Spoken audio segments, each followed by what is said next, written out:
If you are selling a home in the state of Texas, it's important to know what closing costs are involved and what you can expect to pay as a seller. So today, we're going to meet up with Courtney at Capital Title and talk all about seller closing costs.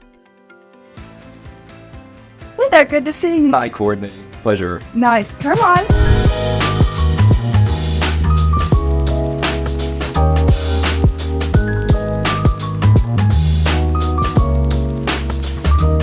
So, Courtney, thanks so much for meeting with us today. I'm thrilled to be able to allow our sellers a little insight to know what goes on on the inside of a title company. So, in the state of Texas, the seller is responsible for both the listing agent's broker fee and the buyer's agent's broker fee. But there's a few other costs that are involved. Can you help us understand a little bit more? Absolutely. So the title policy is actually negotiated in the contract in the state of Texas. So that could be a buyer or a seller charge. Just depends on what's negotiated. Another fee would be your settlement closing fee, also referred to as our escrow fee. A lot of people get confused and they say, I don't have an escrow account. Well, that's just what the title company calls our fee to work the contract. We also have a tax certificate fee. That is the fee that we charge to pull a tax certificate, which gives us the information on what the taxes are, as well as if they're up to date and paid or if there's anything outstanding. And there's a homeowners association fee, so there are transfer fees involved as well as resale fees. There's an addendum to the contract that tells us what the buyer is paying up to, but the seller is responsible for any fees over that amount, as well as the seller is responsible for any upfront fees for us to get the resale certificate to tell us any of the additional fees. And there is also tax prorations. So at the time of closing, we will prorate the taxes on our closing disclosures from January 1 through the day of closing, and we give the buyer credit if the taxes are not due for the seller's portion. And if the taxes are due, we prorate both parties and pay the taxes. And a lot of sellers who will say, hey, I have an escrow account with my mortgage company.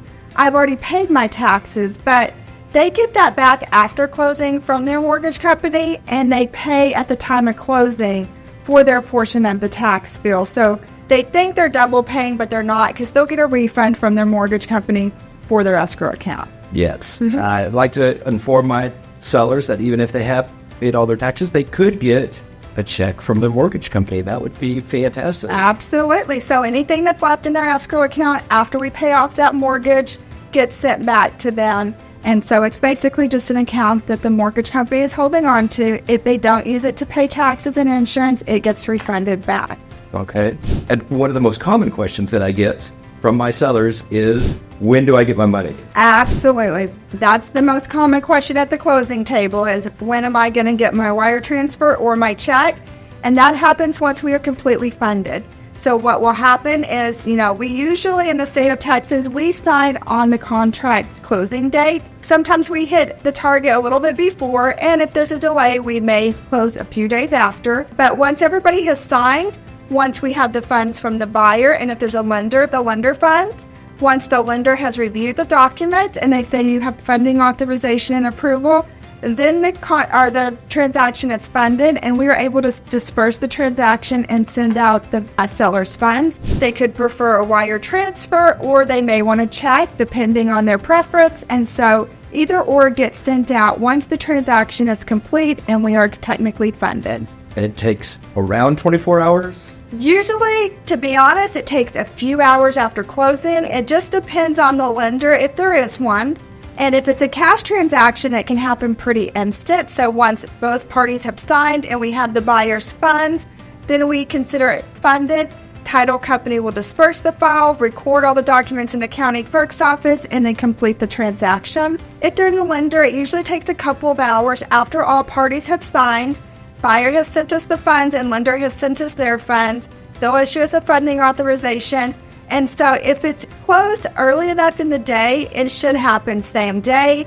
If it closes later in the day, then it would happen first business morning of the next day. All right. Mm-hmm. And speaking of signing, what if geography is a challenge for either seller, whether they're out of state, or what about that? Good question, Robert. So geography is not a problem for us. So we have several options.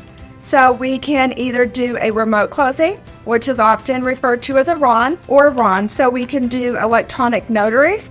We can do a remote closing with a notary company that we send to somebody physically so they can be out of state, something of that sort. They can be anywhere in the United States, and we can send a mobile closer. Again, back to the RON. If they're out of the country, we can always do an electronic signing where we have an electronic notary who just basically does, face-to-face on a computer with them, and they electronically sign, or we can figure out what works best for the client. So there are tons of different options.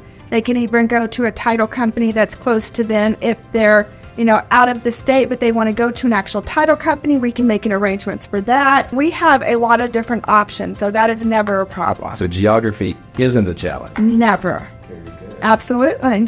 All right. Well, appreciate the time that you've spent with us. I know there's a lot of things that go on behind the scenes, and you guys do a whole lot more than just change names on a title. Absolutely. There's a lot that goes on in a transaction, but that's what's important about choosing the right partner for the title company.